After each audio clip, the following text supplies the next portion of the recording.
Оживленные коридоры военкомата Малгобека говорят об одном – срыва весеннего призыва не будет. Как и раньше, от города воинской славы ждут полного исполнения поставленных задач. 60 новобранцев отсюда должны отправиться для прохождения срочной службы, а это около 20% от наряда на всю республику.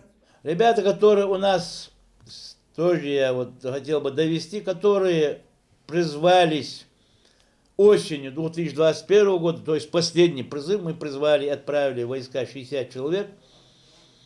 На сегодняшний день, получается, от призыва до призыва полгода прошло, без каких-либо оттуда сообщений, что там неправильно служит, что где-то что-то кто-то натворил. У нас пока от командования части насчет прохождения службы вот этим ребятам никаких сообщений не поступало. Мы этим, конечно, нам это очень приятно, горды, что ребята проводят хорошо службу, время летит быстро, вот закончится, они, Аллах даст, тоже дома будут, приедут своим родителям. Перед отправкой в армию все призывники обязательно проходят медкомиссию. 8 специалистов определяют, годен ли по состоянию здоровья молодой человек для службы. Ежегодно медосмотр не проходит около 20% призывников. Если молодой человек нездоров, важно вовремя прийти на осмотр и получить справку о непригодности. То же самое касается и тех, кто учится или же является опекуном. Очень много призывников находится за пределами республики. Много призывников, которые обучаются в образовательных организациях, но по тем или иным причинам они не предоставляют справки, то, что они обучаются. Поэтому хотел бы обратиться к призывникам, которые сегодня обучаются по очной форме обучения, чтобы они предоставляли в военный комиссариат справки. Они справки предоставляют, должны предоставить к 1 октябрю каждого года, ежегодно.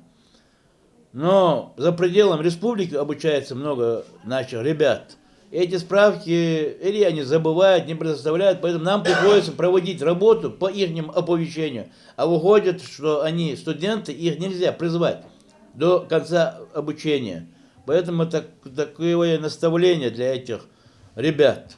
За уклонение от службы могут привлечь к ответственности, и таковым гражданам может быть отказано при трудоустройстве на госслужбу. А те, кто отслужил, могут работать в силовых структурах, поступить вне конкурса в военные вузы. Но в последнее время таких все меньше. Я доброволец, просто учебу закончил, пойду сейчас в армию, заберу военный билет и дальше хочу уже пойти куда-нибудь по своей профессии поступить.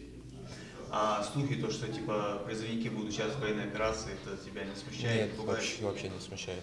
Сильно убавилось желающих служить в армии на фоне военной спецоперации на Донбассе. Молодых людей и их родителей пугает, что срочников могут отправить на Украину для участия в военных действиях. Это не так, заявляют в военкомате. В горячей точке участвуют только контрактники. Есть указ Владимира Владимировича Путина, президента Российской Федерации, сверхсрочников, которые призываются в армию на специальную операцию, тем более на Украину, не призывать. То, что они не будут проходить военную службу в горячих точках. Весенний призыв продлится до 15 июля. Всего по стране планируется призвать свыше 130 тысяч человек. А первая отправка из Ингушетии пройдет после праздника Мархаж. Муслим Ганиев, Хамзат Халухоев. Новости 24.